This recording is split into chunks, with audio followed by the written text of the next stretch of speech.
জি বাংলার সুদীপার রান্নাঘর অনুষ্ঠানের সঞ্চালিকা সুদীপা চট্টোপাধ্যায় কখনো বেফাঁস মন্তব্য করার জন্য, কখনো আবার শাড়ির লাইভে আসার জন্য কটাক্ষের শিকার হতে হয় তাকে। অগ্নিদেব চট্টোপাধ্যায়কে বিয়ে করার সময়ও সুদীপাকে শুনতে হয়েছিল নিন্দা। এবার স্বামীর জন্মদিন উপলক্ষে নিজের মনের সব কথা উজাড় করে চিঠির আকারে লিখে দিলেন সুদীপা। কি লিখলেন তিনি? সুদীপা অগ্নিদেবের ঘর ভাঙ্গানি। কোন সে আলোর স্বপ্ন নিয়ে ধারাবাহিক চলাকালীন সুদীপা এবং অগ্নিদেব কাছাকাছি এসেছিলেন। তখন অগ্নিদেব ছিলেন বিবাহিত, কিন্তু সুদীপার সঙ্গে পরিচয় হওয়ার আগেই প্রথম স্ত্রীর সঙ্গে বাঁধন আলগা হয়ে যায়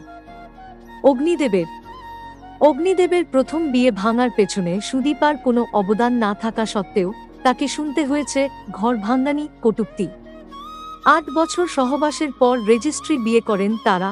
অগ্নিদেবকে বিয়ে করে একাধিক কটূক্তি কপালে জুটলেও অগ্নিদেবের প্রথম সন্তান আকাশের সঙ্গে কিন্তু বেশ ভাব সুদীপার।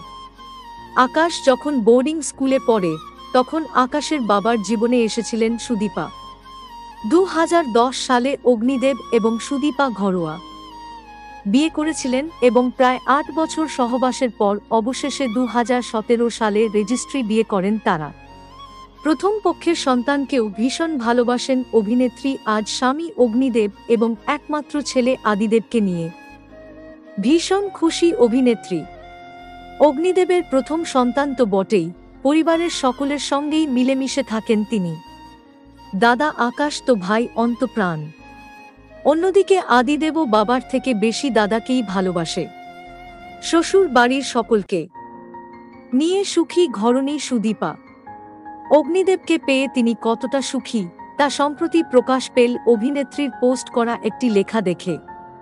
স্বামীর উদ্দেশ্যে সুদীপা লিখেছেন খোলা চিঠি। স্বামী অগ্নিদেবের জন্মদিন উপলক্ষে নিজের মন উজাড় করে একটি খোলা চিঠি লিখেছেন অভিনেত্রী। সুদীপা লিখেছেন, আমার ভীষণ গুণী বরকে জন্মদিনের একরাশ শুভেচ্ছা। আমি ভীষণ সৌভাগ্যবতী যে একজনের মধ্যে স্বামী এবং প্রিয় বন্ধুকে খুঁজে পেয়েছি। আমি আমার সঙ্গে এভাবে থাকার জন্য তোমাকে অনেক ধন্যবাদ। তোমায় ভীষণ ভালোবাসি। অগ্নিদেবকে পারফেকশনিস্ট বর আখ্যা দিয়ে সুদীপা লেখেন, অগ্নিদেবই শিখিয়েছে আমার কেমন হওয়া উচিত।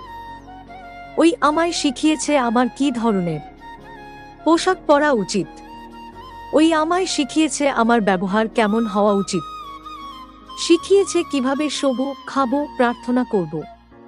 এক কথায় ও হলো পারফেকশনিস্ট।